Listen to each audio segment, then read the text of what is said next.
آپ صلی اللہ علیہ وسلم کا معمول مبارک تھا، نبی پاک صلی اللہ علیہ وسلم کا، کہ آپ سونے سے پہلے 2 سورتوں کی تلاوت فرما کے سویا کرتے تھے۔ ان میں ایک سورت سورہ بنی اسرائیل، سورہ الاسراء، اور دوسری سورت سورہ زمر ہے۔ یہ 2 صورتیں ہیں جو نبی پاک صلی اللہ علیہ وسلم تلاوت فرما کے آرام فرمایا کرتے تھے۔ اللہ ہمیں بھی قرآن پاک پڑھنے کی توفیق عطا فرمائے۔ یہ سورت سورہ الاسراء، سورہ بنی اسرائیل مکی صورت ہے، صرف اس کی 3 آیات مدنی ہیں، باقی ساری کی ساری صورت یہ مکی صورت ہے۔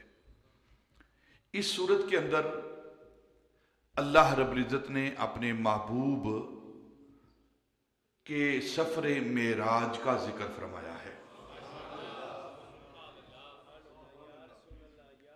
اللہ رب العزت نے اپنے محبوب کے سفر معراج، سیر معراج کا ذکر فرمایا ہے۔ تو ہم جو ذکر معراج کر اور سن رہے ہیں، ہم اللہ رب العزت کی سنت پر عمل کر رہے ہیں۔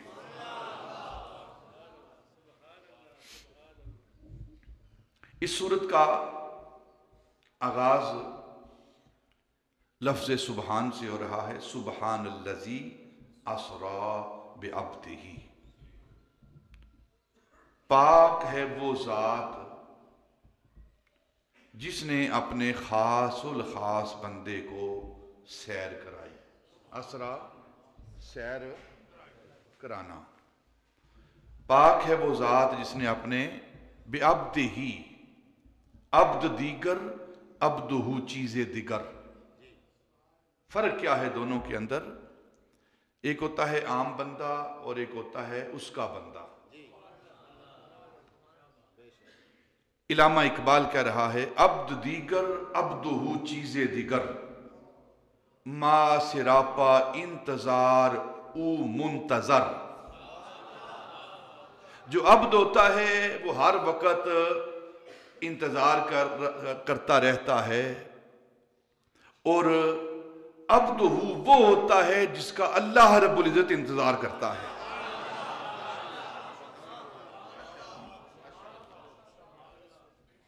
وہ منتظر رہتا ہے، اس کا انتظار کیا جاتا ہے۔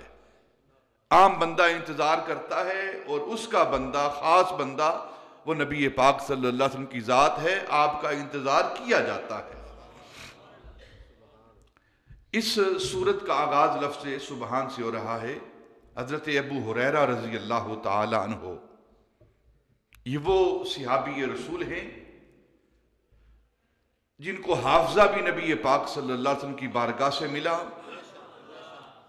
اور سب سے زیادہ احادیث کے راوی، روایت کرنے والے جن سے احادیث مروی ہیں، وہ حضرت ابو ہریرہ رضی اللہ تعالی عنہ کی ذات ہے۔ آپ فرماتے ہیں کہ نبی پاک نے فرمایا کہ جو شخص دن میں 100 بار 2 کلمات ادا فرماتا ہے، کرتا ہے، جو شخص دن میں 2 کلمے 100 بار ادا کرتا ہے، پڑھتا ہے، تسبیح کرتا ہے، تو اللہ رب العزت اس کی ساری زندگی کے گناہوں کو معاف فرما دیتا ہے، چاہے اس کی زندگی کے گناہ سمندر کی جھاگ کے برابر ہی کیوں نہ ہوں۔ کتنے انتظام کیے جا رہے ہیں امت کی بخشش کے، کتنے انتظام کیے جا رہے ہیں امت کی مغفرت کے۔ چھوٹی چھوٹی باتوں پر، چھوٹے چھوٹے کلمات پر اللہ رب العزت محبوب کی امت کی بخشش کے سامان فرما رہا ہے۔ 2 کلمے ہیں، نبی پاک نے فرمایا، حضرت ابو ہریرہ اس کے راوی ہیں، کہ جو انسان دن میں 100 بار ان 2 کلمات کو، ایک تسبیح جسے کہتے ہیں ہم،